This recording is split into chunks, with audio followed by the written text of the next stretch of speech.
Good morning, ladies and gentlemen, and welcome to the January 20th, 2022 Post Falls Urban Renewal Commission meeting. I'd like to call the meeting to order and ask for the roll call to be called. Chairman. Here. Crosby. Here. Heltness. Here. Fleshman. Here. Clemenson. Here. Davis. Here. Coles. Here. Okay, very good. Thank you. We have a quorum. Would you please join me in the Pledge of Allegiance? I pledge allegiance to the flag of the United States of America and to the republic for which it stands, one nation, under God, indivisible, with liberty and justice for all. Thank you again. This is the first meeting of the commission in the new year, and the first thing that we do according to our bylaws is to select officers that will lead us through the year, and so we'll go right into that, and it'll be the chairman, vice chairman, and treasurer's positions. Since I'm sitting in the chairman's position at this time, I would like to call on Commissioner Crosby to lead the vote for chairman. Thank you, Chairman. Article 3, Section 2 of the agency's bylaws states that that officer terms should be 1 year and elections should be held at the commission's January meeting with appointments made at that meeting. So I would open the floor for nominations for chairman. I would move to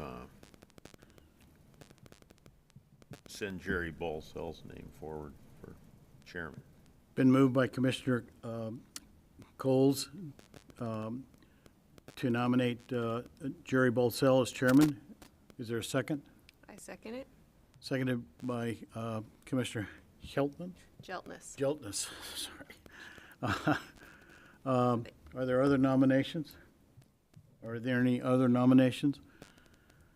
All right, by show of hands, or all those in favor of electing Jerry Bolsell as chairman, please signify by saying aye. Aye. Aye. Aye. Motion carried. Abstain. Thank you. It's all yours. Okay. You could vote for yourself. I think I ever have. Okay, moving right along. Now nominations are open for the position of vice chairman. Mr. Chairman, I nominate Commissioner Davis for vice chairman. Okay, is there a second? Second. Okay, moved and seconded. Are there any other nominations for vice chairman? Are there any other nominations for vice chairman? Okay, hearing no other nominations for vice chairman, the nominations are now closed, and we will vote by a voice.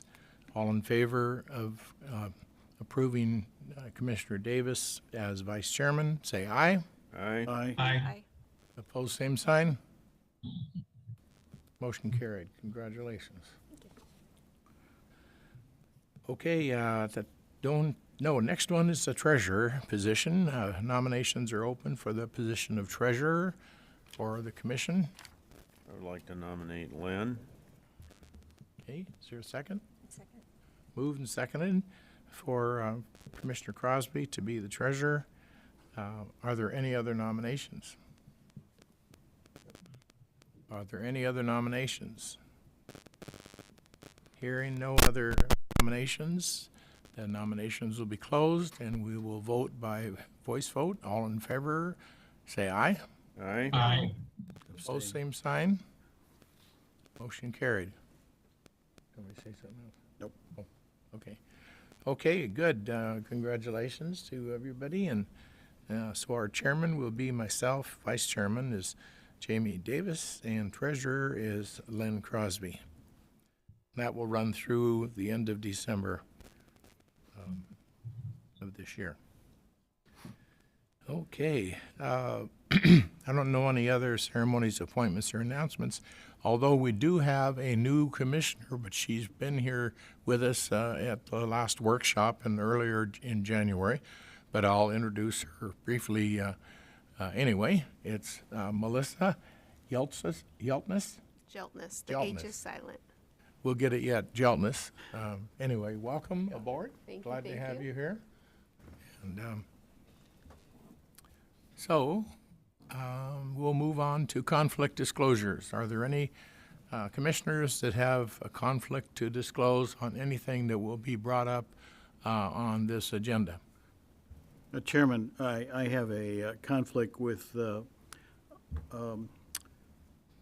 item number 8H, having to do with sponsorship of a donation to the Idaho Veterans Home, since I serve on that commission. Okay. Do you have an H? I have a G. Commissioners, that agenda was revised to remove the transit systems item G off the agenda. Okay, So it would So be it's current item item G. sorry. Okay, all right. Okay, I have no problem with that. I don't know what action we need to take other than so noted. Just noted.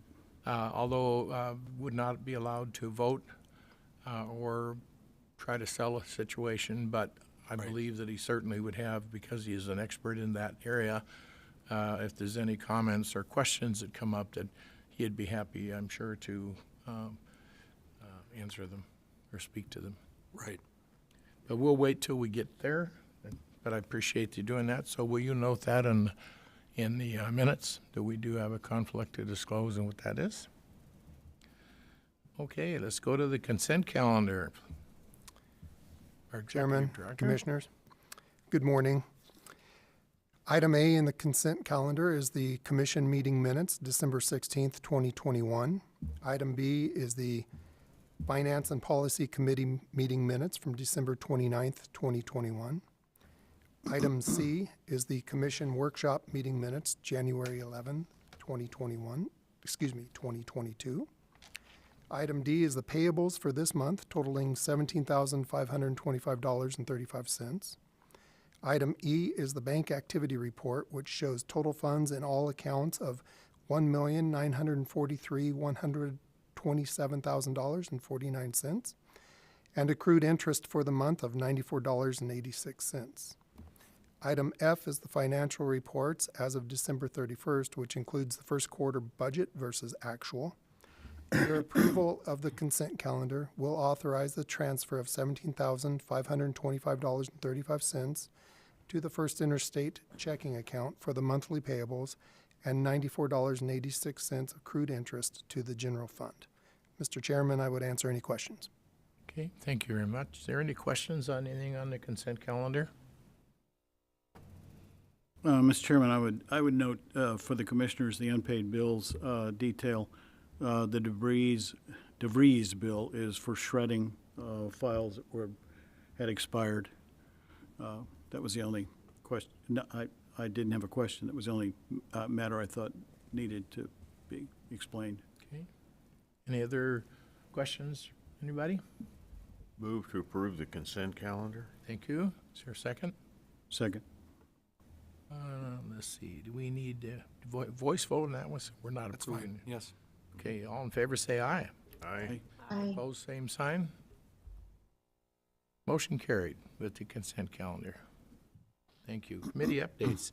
I will say that on the committees for this coming year, the ones that are, well, I'll just give an example. The Executive Committee, I chair that.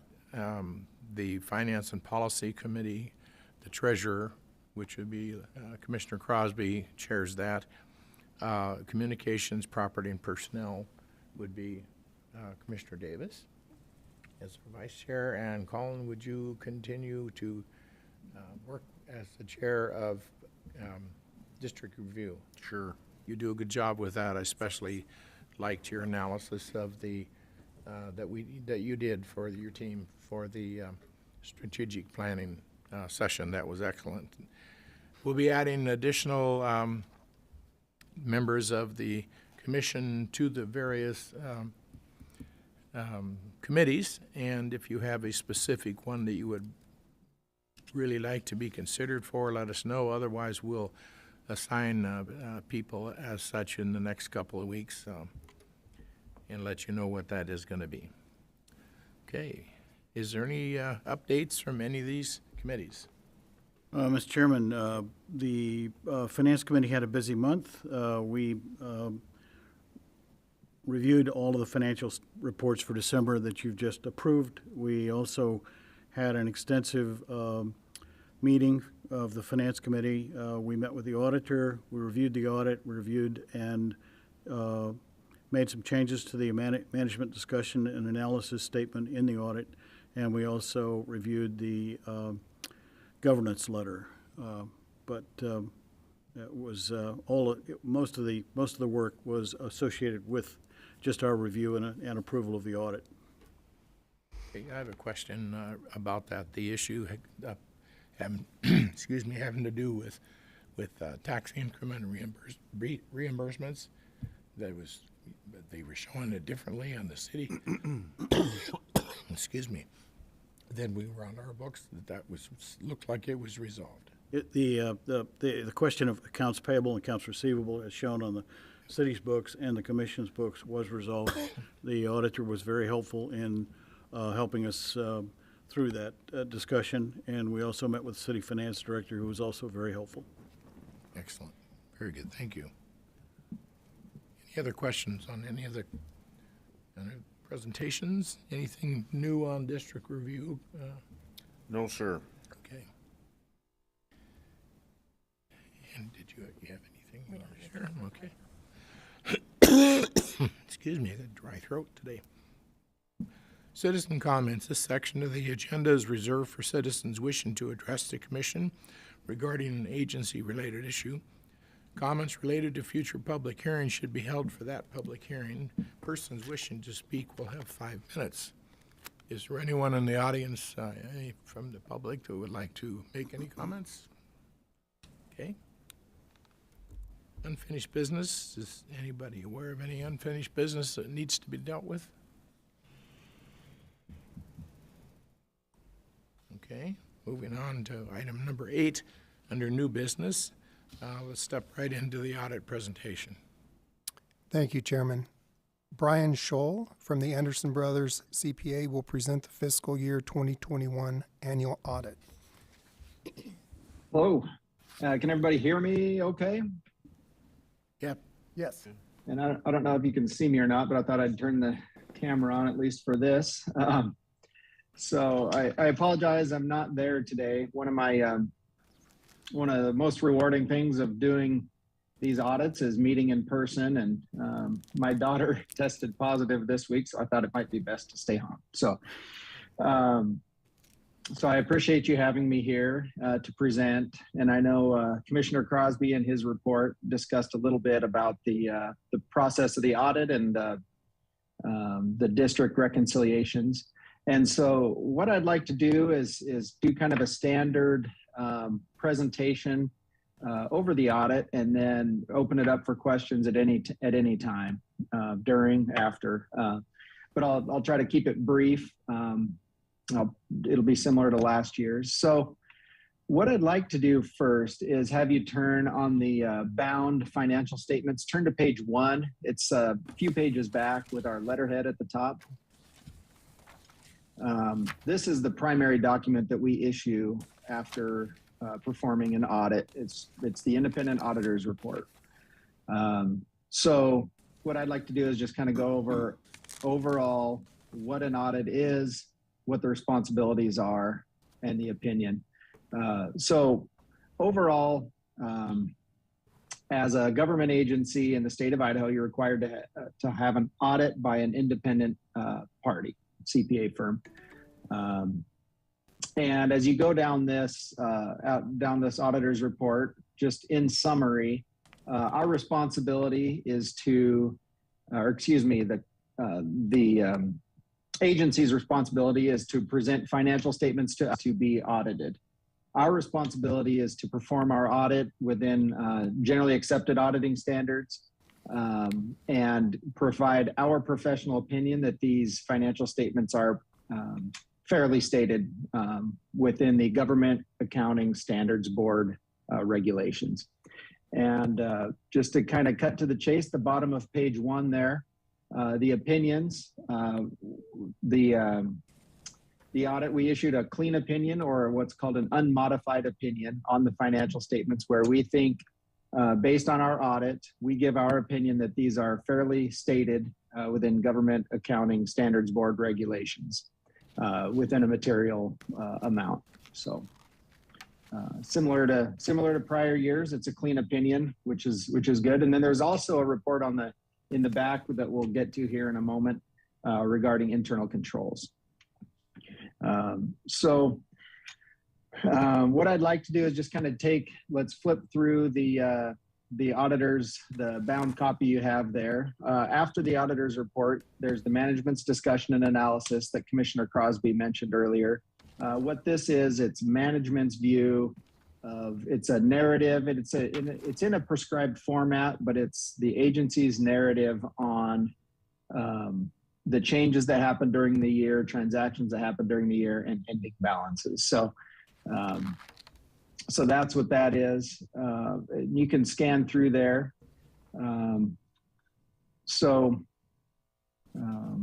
What I'd like to do now is hit just kind of the high points of the audit, and then what I like to point out, obviously on page 10. One thing I always preface for a lot of these government agencies, and not all of them are the same. Actually, very few are the same. But one challenge that Joe will have in front of him is that the financial statements are on two different bases of accounting, which is different than any for-profit business, more complex. You have on page 10 here, this is the statement of net position. This is your balance sheet on a full accrual, similar to private business, where revenues are recorded when earned, expenses are recorded and recognized when incurred, regardless of any payment. And this you'll see on, again, on page 10, about 2/3 of the way down the page, you'll see the long-term debt showing on here for the note. And then what I'd like to show you the difference, if you go to page 10, then you skip to page 11, the statement of activities. Again, this is on the full accrual basis of accounting. If you go to page 12, this is a balance sheet, but it's not on the full accrual, it's on the modified accrual. And one of the biggest differences is that this doesn't show your debt as a liability. What these financial statements on page 12 and 13, or excuse me, 12 and 14, they show debt as an expenditure to match up more with your budget. So if you skip to page 14 there, about halfway down the page, you'll see debt service principal as an expense as opposed to as a reduction of your liability that you pay. Not a major deal. This, as part of our non-audit services, we prepare and prepare these financial statements for both management and the board to review. And another thing I'd like to just point out on the footnotes starting on page 16, it shows just accounting policies and a lot more detail on the significant areas of the balance sheet and the P&Ls. A couple things I just want to point out that I feel are probably the more important ones to look at. If you go down to page 21, it shows detail on the cash and investments held by the agency. And it shows them by risk category that are either insured by FDIC or invested in the LGIP and guaranteed with full faith of the government. And one of the most, I feel like the most important, and this is one of the areas that we spend a lot, I'd say the majority of our time during the audit on.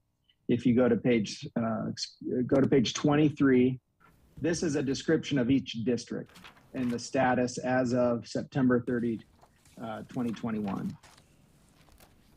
And this is something that Diane and Joe had compiled for the audit and then supported it with spreadsheets. And then we dug in and performed our procedures on vouching checks, vouching deposits, and making sure that these numbers are correct. But it gives a lot more detailed view than just the summarized balance sheet and income statement will provide.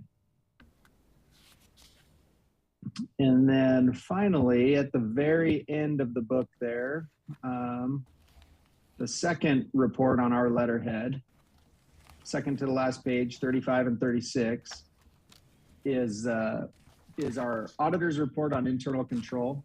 So where we don't provide an opinion on internal control, similar to what we provide our opinion on the financial statements, what we say is that during our audit, one of our major areas is to consider your internal control.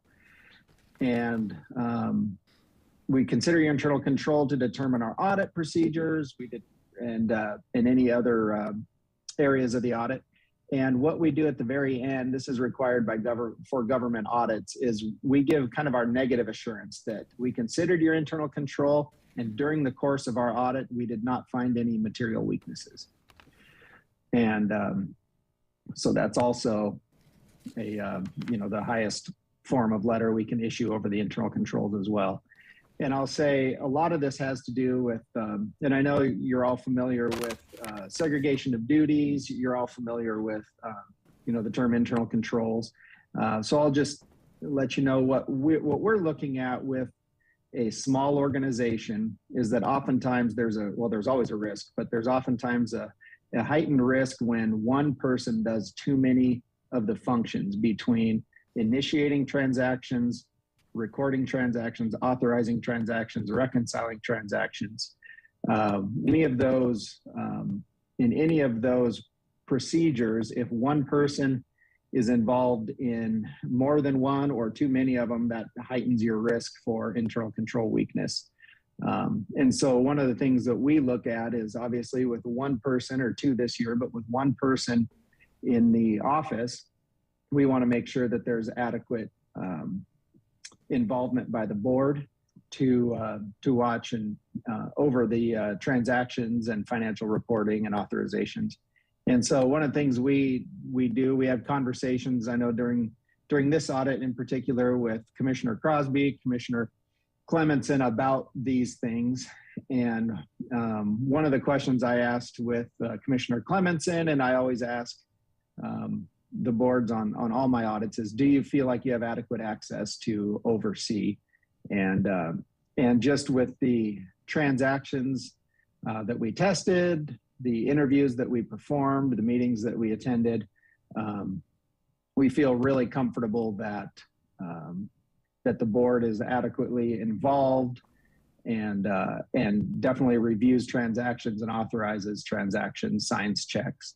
And that gives us comfort as the auditors, because we come in and we're involved during one short time period during the year. And so for us, knowing that the board is committed to the safekeeping of the assets and to internal controls and overall tone at the top, gives us comfort as auditors to perform the audit, number one, but also to give a clean opinion. So. And I don't know if you have any questions, please let me know. That's all I really had planned for the presentation, but I'm open for any questions you may have. And as Commissioner Crosby mentioned, we did have a very detailed meeting over some of these receivables and payables with the city and the reimbursement contract. And I feel like we got those, resolved pretty well and reported it together on the financials. Mr. Chairman, I did have one question. Brian, on page 15, the reconciliation statement for revenues, expenditures, and changes to fund balance. Yep. The second line item, revenues in the statement of activities that do not provide current financial resources, $115,474. Can you explain to the members exactly what that reference is? I couldn't trace that that figure back in the audit. Yeah, so let me get there. Revenues that do not. So what that is as I had mentioned, and I only mentioned the long-term debt portion. So with the government's reporting on pages, let's see, we call them the fund financial statements, pages 12 and 14 are on the modified accrual basis of accounting. So when you're on the modified accrual basis of accounting, you have property taxes that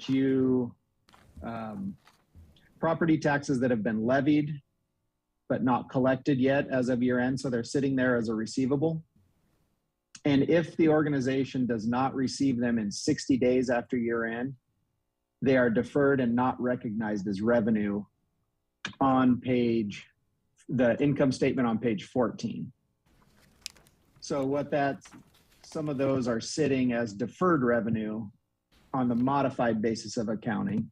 But when you go to the full accrual financial statements, you recognize that as revenue because you've earned it, it's been levied, it just hasn't been collected, and timing doesn't matter on those full accruals. So anyway, that's, for what it's worth, that's what that represents, is the difference between revenues recognized under the modified accrual on page 14 versus the revenues recognized on the full accrual on page 11, statement of activities. It's just a reconciliation between the two bases of accounting. That's what I had thought they would be. It would be, Okay. it's property taxes within our districts where the property tax is delinquent and our opportunity to collect it depends on whether or not it's paid in the normal course of business while the district continues to be alive before it matures and closes. Yeah. Okay. And the agency gets, as you know, the property taxes in 2 major months during the year. And so October, November generally aren't real fruitful for those. So most of them are deferred. Thank you.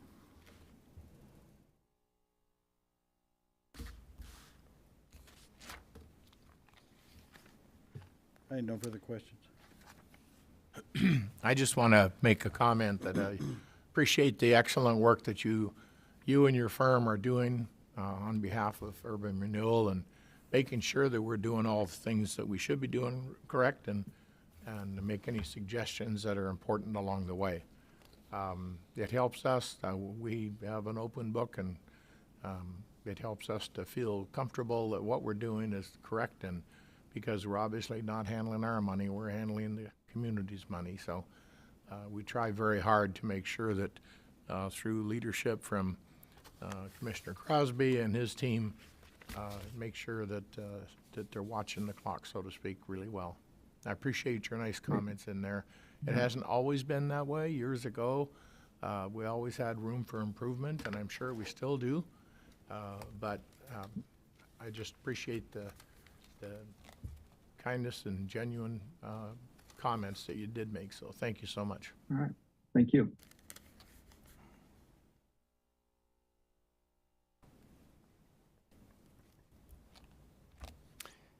Pete, do we need a motion to accept the audit? We need a motion to approve the audit and file it with the local governmental entities central registry, sorry. Yeah. Okay, do we have a Mr. motion? Chairman, I would move that we approve the audit and authorize the executive director to file it as needed with the other local government entities. With the registry, Okay. yeah. Thank you very much. Is there a second? Second. Okay, and that requires a roll call vote, I believe. Just voice votes. Voice vote, okay. All in favor, say aye. Aye. Aye. Opposed, same sign. Motion carried. Thank you.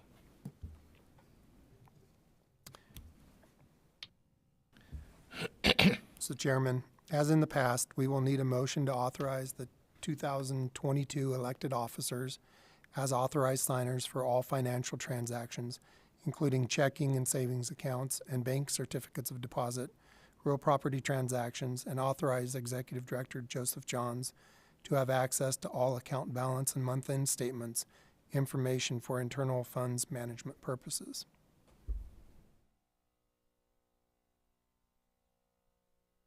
Mr. Chairman, I would move, I would make that motion. Okay, is there a second? Second. Any further discussion? Okay, all in favor, say aye. Should do a roll call vote on that, Chairman, sorry. All right. Trying to keep you on your toes. I never can guess that right. Coles, Aye. Davis, Aye. Altzel, Aye. Crosby, Aye. Jeltnes, Aye. Flashman, Aye. Clemenson. Aye. Motion carried.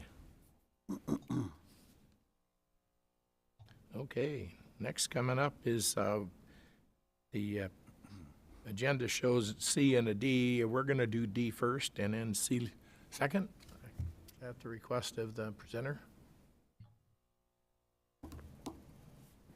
Good morning, Mr. Chair, members of the commission. Robert Paulus, Assistant City Engineer.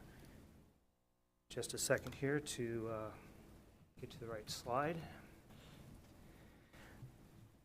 Back in July of 2021, the City of Post Falls and the Urban Renewal Agency entered into an agreement to move 2 projects forward. Those included the pole line and Cecil traffic control, which was either going to be a roundabout or a traffic signal, and the Mullen and Cecil safety improvements. Within the agreement, under Section 6, you have the financial portion, which says that the agency agrees to reimburse the city for the costs of completing the projects and not to exceed the amounts described above. The not to exceed the amounts described above refers to Section 2, which is the project costs, which listed the Cecil round or Cecil and pole line intersection at $1.3 million and the Cecil Mullen improvements at $110,000 with a combined value of $1.41 million. What we would like to do is to revise the language in there, recognizing that the original costs were concept level costs. They may be higher, they may be lower. And that what we'd like is for the Urban Renewal Agency to say, okay, we're willing to fund those projects up to that $1.41 million amount which you agreed to previously, but that would allow the city to utilize a higher amount if one project comes in higher than the other, and then the city would have to make up the difference on one project or the other. This is a realistic impact because we do have the Mullen and Cecil project, which we'll be talking about in just a few minutes, which is come in higher for engineering costs and also has come in higher from a projected construction cost standpoint. The city does not have a funding mechanism at this point to go in there and fund any overages on the Mullen-Cecil project. However, on the northern project at Mullen and Pole Line Avenue, we do have the availability of transportation impact fees to go to certain portions of that project, which would cover any differences. We think that I'm going to go back a slide quick. We do think that the 1.3 million is a little bit conservative, and that the costs may be a little bit lower than that for the roundabout, but we're not to the 95% design phase yet to verify that. So what we're asking is just a basic concurrence that City of Post Falls staff would work with your urban renewal staff in bringing back the appropriate language, and then have you consider that and execute that at either your February or March meeting prior to us actually awarding a bid on any of those projects. And then we would take that same agreement revision to the City Council. I stand for any questions on this part. It's a little bit complex, but. Mr. Chairman, I do have a couple of questions. Thank you for that excellent presentation, Rob.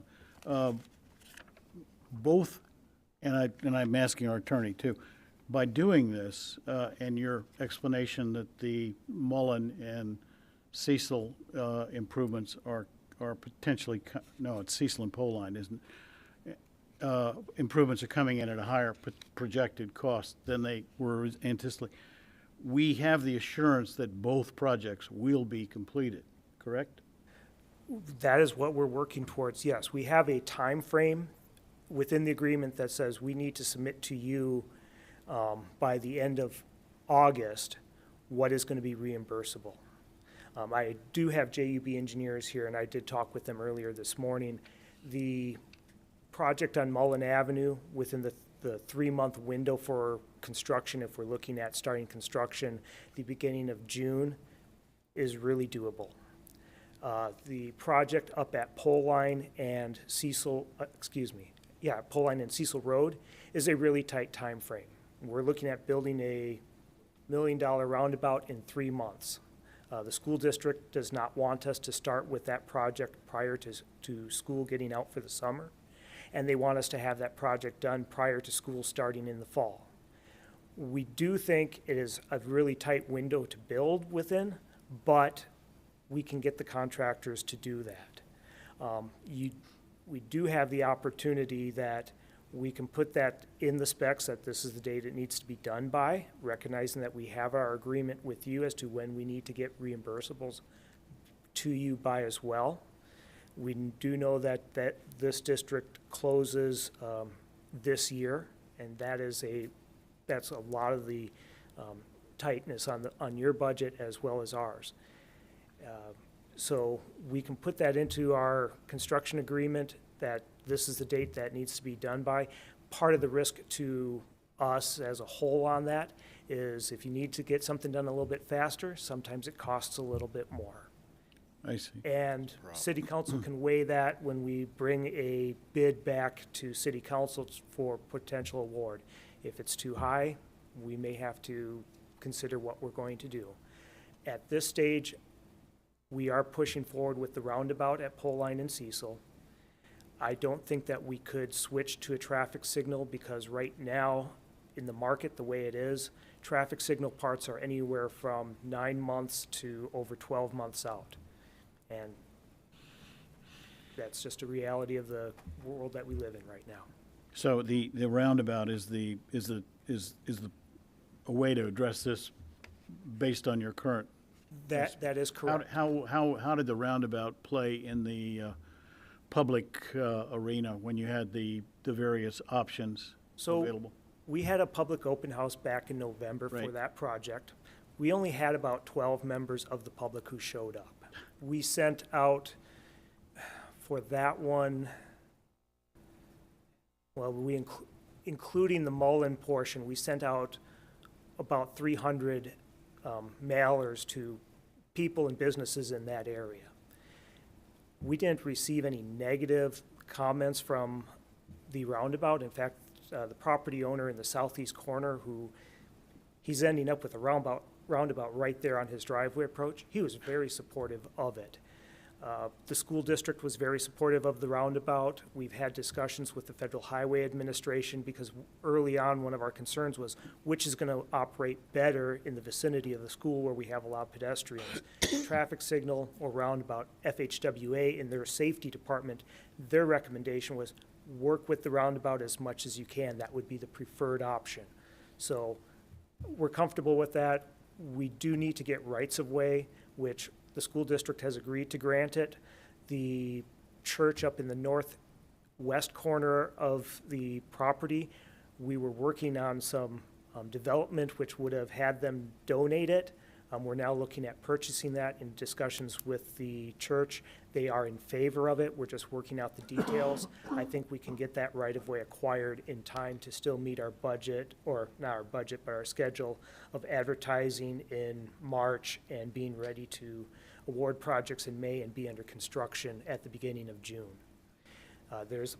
That one's going to be tough. The Mullen and Cecil project, we might be able to get out to bid a little bit sooner. Thank you. What would be the earliest you could potentially know what the additional cost might be if it was going to be additional cost on Cecil and Pole Line? On Cecil and Pole Line, I think that and I'm going to look for a nod, by mid-February,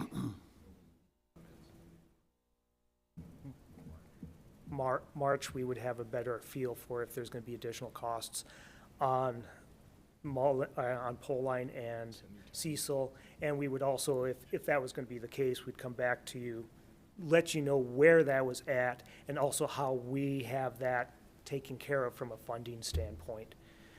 Our intention is not to come back to Urban Renewal and ask for dollars above the 1.41 million. That's what we agreed to. We want to hold true to that. We're just looking for a little bit of flexibility to help the Mullen and Cecil project. Right, okay, very good. And actually, I agree, because that is a really, really dangerous location, and we've just really been fortunate as a community not to have any significant or serious. I was looking at the numbers again last night from Mullen and Cecil. You know, we average about 7 collisions per year at that one driveway on the far west side. If you take a look at what a typical injury collision is, and over 50% of those collisions involve injuries, a societal cost of an injury collision is usually between $20,000 to $30,000 per collision. You know, if we're looking at the end about a couple $100,000 between engineering and design and construction, a couple $100,000 is going to be taken care of societal by reducing that many collisions within a 2 to 3 year time period. So I hate to use rate of return or return of an investment on looking at collisions.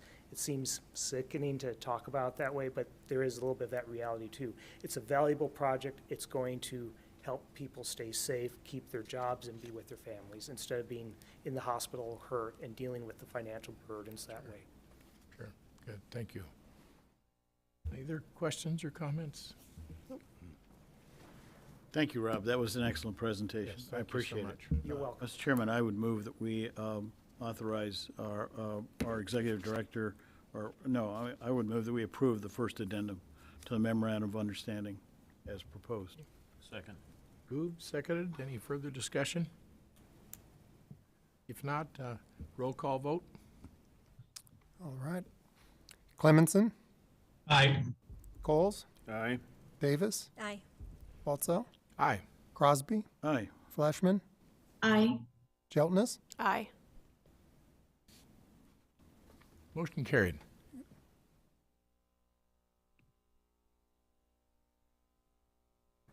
Okay, that takes care of the two. Did you have another? Yes, I do have what would Number be your C? item C C? that got moved to D. The engineer's estimate on Mullen and Cecil. Okay, So, Mr. Chair, members of the commission, we've covered some of this in our previous item. Here's a nice picture from the driveway in question, showing just someone going in and how busy it can be, and this is on a lighter time frame of the day. We already talked about that location, and just very briefly, again, I had mentioned that we have had about 7 collisions per year over the last 5 years on that western driveway. Over at the intersection of Mullen and Cecil itself at the traffic signal, we've been averaging 4.8 collisions per year over the last 5 years. I highlighted that it's really 3.7 over the last 3 years, because in the last 3 years, we've had a year of 2 collisions and then a year of 3 collisions. We recently, within the last 3 years, made a modification to go with a flashing yellow arrow on the traffic signal. That's made some improvements and helped out. And this shows you where the main issue is as far as safety. You have vehicles slowing down to make a right turn into Walmart, and there's a lot of those that do that. You get a backup of cars waiting to make a left turn onto Mullen Avenue. People get impatient. There's not a lot of gaps in the traffic. They make a left turn, and they don't see that car that's in the left lane that's still coming on at 35 miles per hour, and you get a T-bone collision, which, from what we've seen, results in about 50% of those collisions out there involving injury accidents. Thankfully, no fatalities. At present, 4 of the driveway approaches within the area we're looking at are already restricted. Left turn onto Mullen Avenue aren't allowed. What we're proposing on doing is taking 2 more of the driveway approaches on the north side and restricting left turns at those locations.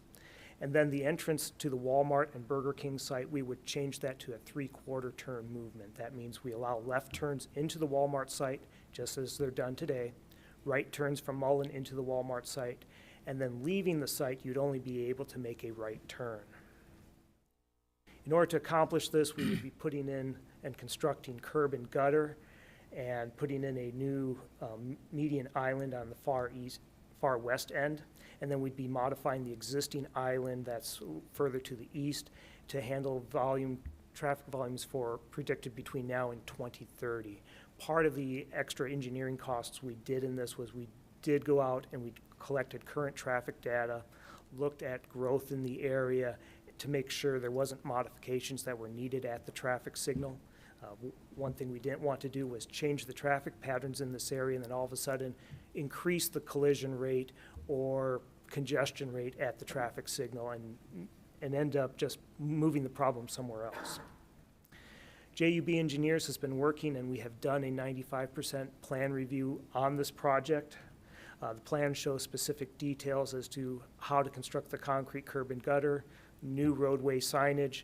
We're including delineators on strategic locations of the island and median to help guide our snowplow trucks as to where to be when they're removing snow, and to give better awareness to drivers during low visibility times like this time of year when it's dark and rainy. It can sometimes be hard to see those concrete islands. If you've driven in parts of Hayden and Coeur d'Alene on Prairie Avenue over by Ramsey Road, they put in a concrete island within the last couple of years. They put a lot of delineators on that. A lot of those have disappeared. There's over by the Super One in Hayden, they put in a island in the middle with a lot of delineators, and it looks like a picket fence. We're trying for something different. We want to put in the correct number of delineators to reinforce safety and visibility, but not do overkill, because that just adds to our operation and maintenance costs long term. And depending who you talk to, that may either add or detract from the aesthetics of what we're building as well. Excuse me, Rob, do you Yes. feel comfortable that the changes made at Cecil and Mullen are adequate to ensure that improve some safety there for the Yes, basic. pedestrians? Because there's been so many additional apartment houses and so on like that, that there's a lot of people that walk up and down those streets going to Walmart or taking them home. And With what we have out there, the safest locations for pedestrians to cross are at Cecil Road or up at Greens Ferry Road, where you have the traffic signal. Traffic signals are safer for pedestrians than crossing mid-block or at any of the intersections that are uncontrolled in that area. There are still dangers to pedestrians, but I don't see that, excuse me, I don't see that what we're doing would increase safety concerns for pedestrians in that area. The 5-year history that we have in that area has shown no known collisions between a vehicle and a pedestrian within those crosswalks. I operate a little bit on past history, but also trying to look forward to see that what we do doesn't create a new problem. sure. Okay, thank you very much. You're welcome. Rob, I have a question. If we put in that median right there, do you think that people, because they're unable to make the turns that they want to do, will it push the problem down into Mullen and Cecil if they're going eastbound to be doing U-turns to get into those north side businesses? Because I think some of the businesses have expressed a little bit of concern that people won't be able to get into their driveway. So what they would be doing is making a U-turn, which might just move the problem down the road a little bit with more collisions there. So the businesses on the north side of the road do have a interconnected driveway and parking lot area in there. So they can make a left turn from Cecil or from Mullen onto Cecil and then enter and go through the parking lot to access those businesses. We are going to be marking the traffic signal for a no U-turn at that location. Our analysis, if pickup trucks and most cars would have a very difficult time if they could even make a U-turn at that location. You've got about 28 feet of road width between the center median and the curb on the north, which is just too tight to make a safe U-turn. And that's why we're marking it that way. Sure. So if drivers are headed eastbound and they're trying to turn left in, let's say, P1FCU, how would they get into P1FCU or any of those businesses on the north side? So on the north side, they would take, eastbound traffic would take a left onto Cecil Road, head north past the coffee shop that you can see just at the top of the page, and then there's a driveway just past that they would turn left and go into that strip mall complex, and that would also get them to the bank. I don't see a connection into the bank, but I feel like that's going to cause a lot of traffic going through a parking lot. And is that what we want to So do for underneath- safety reasons? Underneath this no left turn arrow here, there's a connection between the parking lots at that location. This is the main entrance right now for the bank. So up about here is where people would come into the parking lot. And we did model to see, and that's part of the reason this island's getting modified, is we're anticipating larger volumes of traffic coming to the signal to make left turns. And so we're able to accommodate those, and we would also be modifying the timing on that traffic signal to handle that additional load to make this a more convenient movement for people. I feel, my opinion is that we're making a lot of adjustments for one business, which is Walmart, and kind of taking away the opportunity for several businesses on the north side. Have you guys, and I know, I was at that open house, have you considered making Walmart a one-way in and a one-way out instead of, helping Walmart have a better traffic flow, make a better traffic flow for everyone? Without having analyzed it, my concerns on that is it falls back to the Cecil and Mullen intersection. If you remove the access off of Mullen Avenue from the westbound traffic and force it to go down Cecil Road, that would probably require us to increase the size of the intersection and completely rebuild the traffic signals.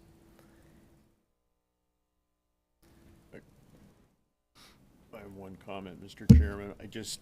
I want to reiterate or iterate that dealing with traffic flows is a difficult process.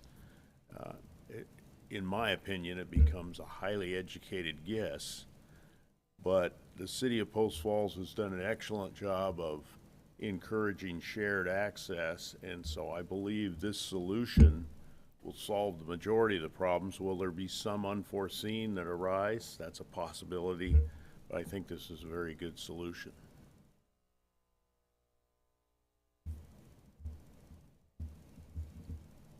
And Rob, your anticipation is that there will be some additional funding available, because obviously the projection you put in there is substantially higher. The cost, engineering is a design and construction cost is substantially higher than we had anticipated.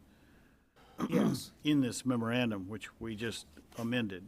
Correct, and amending it, so we're looking at a little over $100,000 going from the pole line project down to this project. I see. And then the city would be making up that cost if needed through the other funding sources. Okay, I think, that gets back to my original question is, we would like to see the city do both of these projects, obviously, and our ability to provide funding is finite, but we'd like to see the schedule that you put up there in terms of the design, the bidding, and the ultimate construction within, the bounds of reality, adhered to to the extent the city can.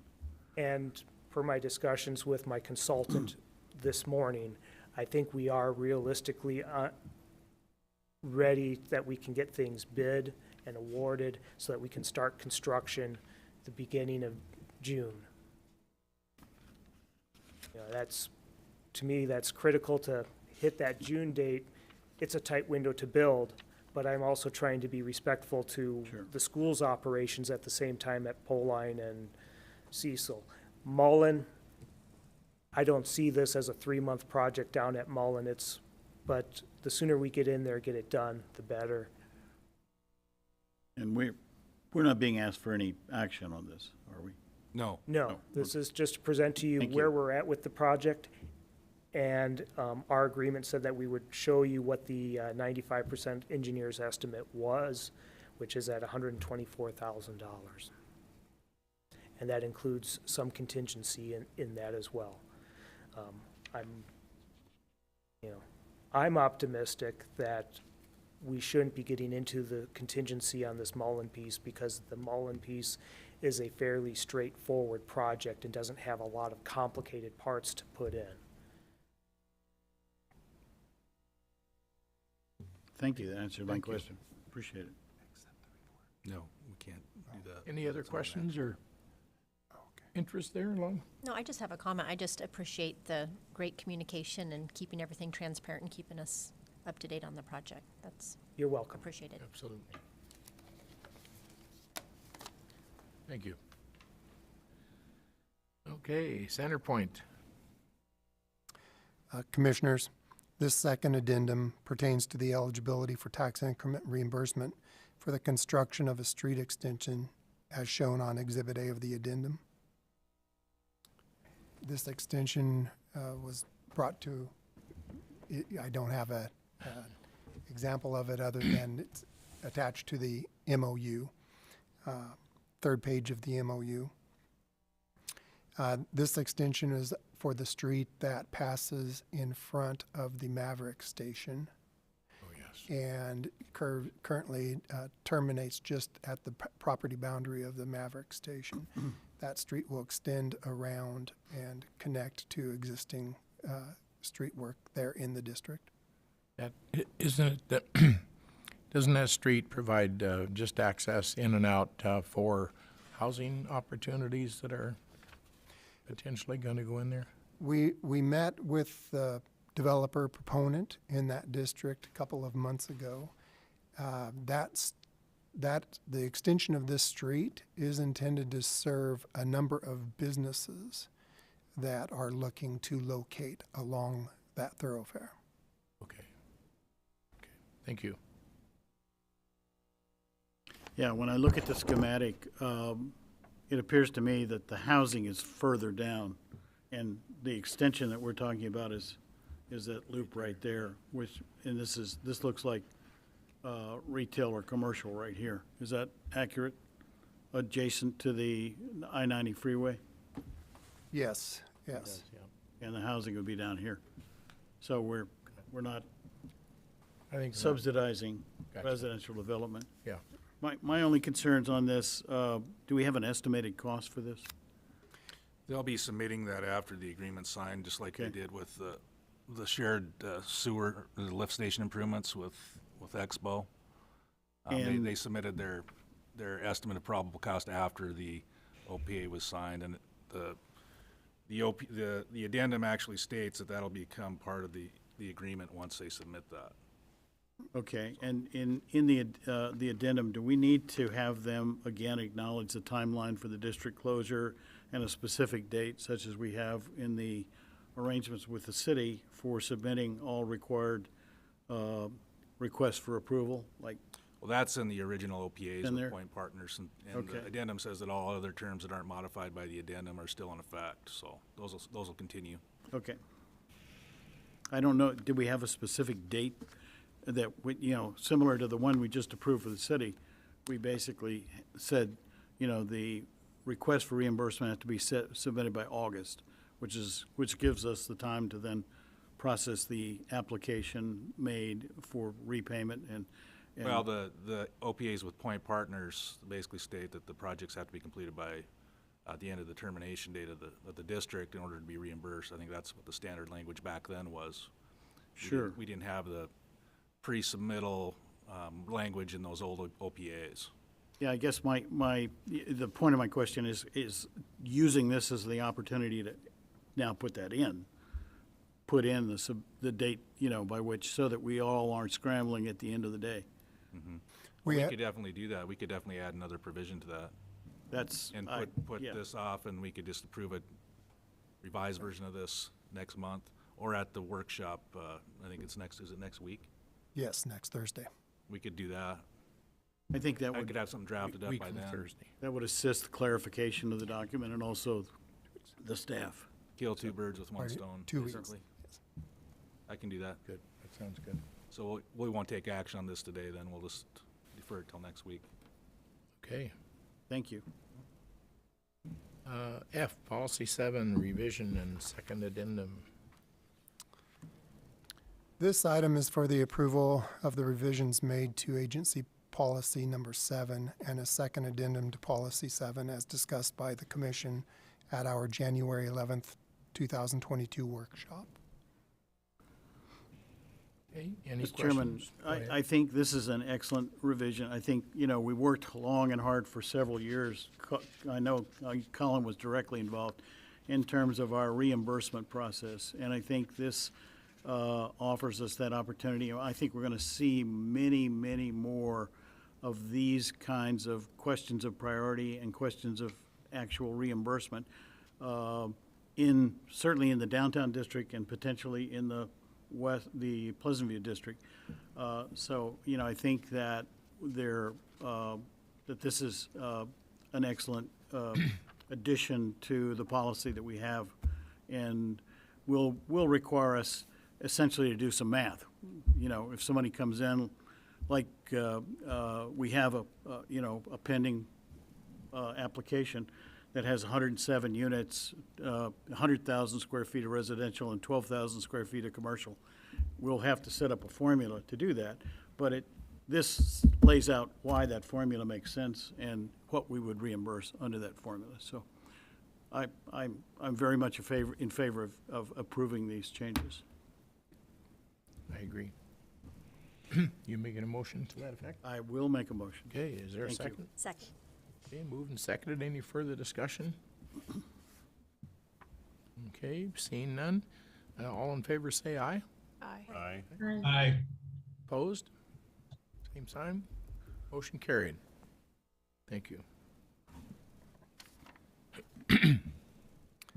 Commissioners, the last item on our new business is in regards to a donation in memory of Larry Carsonson, one of our former commissioners. The Idaho Division of Veteran Services is building the North Idaho Veterans Home on a site in the Urban Renewal Agency's former Riverbend district. Larry was proud of his service in the Air Force and was a 49-year member of the American Legion. Residential room sponsorship by the Urban Renewal Agency in Larry's name for the amount of $3,000 from the agency's general fund would be a meaningful recognition of his service to the community. And should this move forward, I would recommend a motion for the motion to include authorization to transfer to the First Interstate Bank checking account the amount of $3,000. Okay, okay. I have a couple of questions. The document that I think I saw earlier indicated to support rooms. I don't think, what I saw didn't say residential, but it is intended for the residential rooms, correct? That was my understanding. Furnishing? Yes. Okay, yeah, that makes, I think, a difference in some way for me. But the other part is there would be some way that would recognize the fact that it's done in memory of Larry, but it's also on behalf of his efforts for urban renewal and that kind of thing, and a plaque or something, I'm assuming, in the room. Is that something we need to fund as well? No, the intention of the North Idaho Veterans Assistance League is to have a plaque with each of the room sponsors noted on the plaque. Okay. Okay. It's part of the $3,000 fee, right? Yes, it is. It's included, yeah. Will that support most of the needs in terms of furnishings, or? Yes, it will, yeah. Perfect. Okay. And it does fit in the statutes as it regards to urban renewal for funding a nonprofit function of this type, so. Yeah, we're not as restricted in that regard as cities are. We're governed by Article 8, Section 4 of the Idaho Constitution, and not Article 12, Section 4. So we can actually make these types of donations. Okay, okay. And the idea is to get something approved and then issue the check so they have it in their funding source, and we don't have to do it in October or something, right? Correct. Okay. Any other questions, anybody? I think that's a excellent thing to be doing. Anybody else, questions? Okay, I entertain a motion to approve this. I'd make a motion to approve the sponsorship for the donation and also to approve the transfer of the funds to the First Interstate Checking. Thank you. Okay, Second. great. Okay, moved and seconded. Any further discussion? If not, roll call vote. Clemenson, Aye. Coles, Aye. Davis, Aye. Balzo, Aye. Crosby, Abstain? Fleshman, Aye. Sheltonus. Aye. Okay, motion carried. Thank you very much. Commissioners, for a staff report, I want to inform you that conflict of interest disclosure letters have been distributed, and once I complete them, or once they are completed, I will send them to the mayor. With regards to the Expo District closure update, staff spoke to Alan Dornfest of the Idaho State Tax Commission on December 22nd, 2021, and outlined the agency's timeline for the Expo District closure and the necessity of tax increment remittance for the second half of 2021 real property taxes that will be due on June 20th, 2022. Mr. Dornfest affirmed the agency's timeline and encouraged keeping the offices of Kootenai County clearly informed. In the downtown district, our office has received a completed project questionnaire and evaluation form for the Water Tower Lofts project located on the northwest corner of Spokane Street and McReynolds Drive. A workshop has been scheduled on Thursday, February 3rd for the commission to consider the submitted project information. And we have received notification or confirmation from the Idaho State Central Registry that compliance for registry year 2021 has been accepted. Will we get any of that information they're going to review with us at the workshop prior to the workshop so we can not go in cold and Information as far as the project, Yes. Water Tower Lofts, absolutely. What they've submitted, the project questionnaire, I will get that out to you shortly. okay, all right. And that doesn't require any action, that's just an update, correct? Just part of the Correct. staff report and update. Yeah, very good. Anything else? No, sir. Okay. Commissioner, Chairman, just one question for council.